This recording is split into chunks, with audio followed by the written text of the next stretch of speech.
Dobrý večer, sledujete krátke správy. Vítajte. Od čias svätého Františka z Asisi patria k Vianociam neodmysliteľne aj Betlehemy, čiže vyobrazenia scény narodenia Ježiša Krista. Dni Vianoc v Inchebe priniesli v predvianočnom období unikátnu výstavu takýchto Betlehemov, viac ako 800 zo zbierky výtvarníka Jozefa Prázdnovského.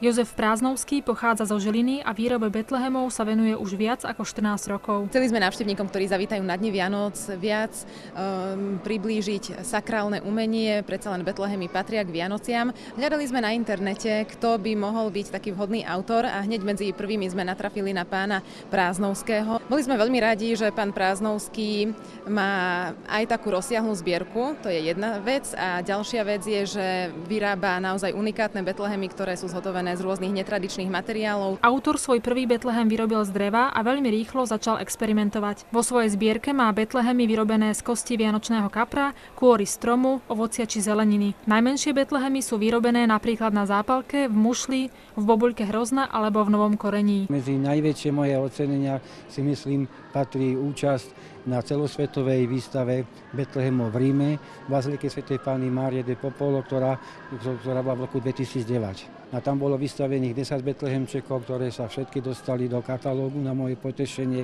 A spomeniem teda, že to bol taký atraktívny Betlehem, ako je Betlehem robený do zemiaka, Betlehem robený do cibule, alebo bol vysekaný do rybích kostí. Ja by som chcel toto cesto poďakovať svojej manželke Marte a mojim dvom deťom za tú trpezlivosť a tú podporu, ktorú mi prejavujú, pretože bez ich pomoci by som to nedokázal.